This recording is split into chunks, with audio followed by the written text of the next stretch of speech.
राधे राधे। जय श्री कृष्ण बहनों। मैं सरोज जोशी आज आपको धर्मराज की कहानी सुनाती हूँ। वीडियो शुरू करने से पहले मेरी आपसे विनती है, आप मेरे चैनल को सब्सक्राइब करें, लाइक करें और ज़्यादा से ज़्यादा शेयर करें। धर्मराज की कहानी। एक बुढ़िया माई थी, वह व्रत नियम बहुत रखती थी। एक दिन उसे भगवान के घर से यमदूत लेने आए। बुढ़िया माई यमदूत के साथ चली गई।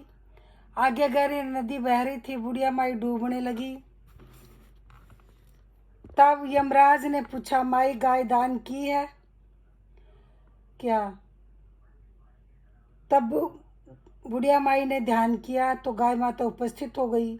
गाय की पूंछ पकड़कर बुढ़िया माई नदी पार कर गई। आगे गई तो काले कुत्ते खाने को दौड़े। तब यमराज ने पूछा, कुत्ते को रोटी दी है क्या?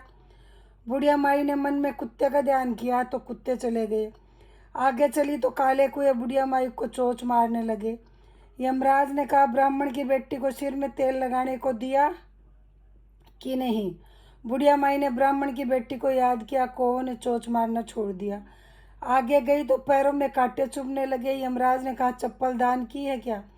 बुढ़िया माई ने याद किया, पैरों में चप्पल आ गई। आगे चली तो चित्रगुप्त जी ने यमराज जी से कहा, आप किसको ले आए? तब यमराज जी ने कहा, बुढ़िया माई ने दान पुण्य तो बहुत किया, परंतु धर्मराज जी का कुछ नहीं किया, इसलिए आगे के द्वार बंद हैं। तब बुढ़िया माई बोली, मुझे 7 दिनों के लिए धरती पर जाने की आज्ञा दो। 7 दिनों तक कहानी सुनकर उद्यापन करने के बाद वापस आ जाऊंगी। बुढ़िया माई धरती पर वापस आ गई। पूरे गांव में खबर फैल गई, बुढ़िया माई भूतनी का रूप धारण करके आ गई। जब वह अपने घर गई तो बेटे बहू ने भूतनी समझकर घर के द्वार बंद कर दिए। तब उसने अपने बेटे बहू से कहा, मैं भूतनी नहीं हूँ, मैं तो धर्मराज जी के कहने के अनुसार वापस आई हूँ।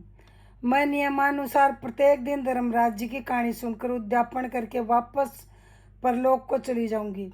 यह सुनकर बेटे ने उद्यापन की सभी सामग्री एकत्रित कर दी, लेकिन कहानी का उकारा नहीं भरा। तब बुढ़िया माई पड़ोसन के पास गई और कहानी सुनने को कहा।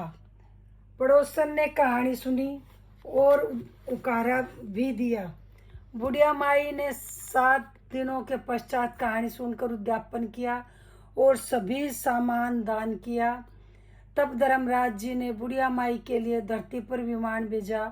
विमान देखकर सभी ग्रामवासी स्वर्ग जाने को तैयार हो उठे। बुढ़िया माई बोली, मेरी कहानी तो सिर्फ पड़ोसन ने सुनी है। तो सभी गांव वालों ने बुढ़िया माई के पांव पकड़ लिए और धर्मराज जी की कहानी सुनाने का आग्रह किया। कहानी सुनने के पश्चात सभी विमान पर बैठकर स्वर्ग पहुंचे। धर्मराज जी ने कहा, मैंने तो सिर्फ बुढ़िया माई के लिए विमान भेजा था, पर यहाँ तो सभी गांववासी एकत्रित हो गए। तो बुढ़िया माई ने कहा, मेरी कहानी इन सब ने सुनी है, इसलिए आधा पुण्य इनको भी दो। तब धर्मराज जी ने सभी गांववासियों को स्वर्ग में वास दिया। सो हे धर्मराज जी महाराज, जैसे बुढ़िया माई को स्वर्ग का वास दिया, वैसे सभी कहने सुनने उकारा भरने वालों को स्वर्ग का वास दो। बोलो धर्मराज जी यमराज जी महाराज की जय।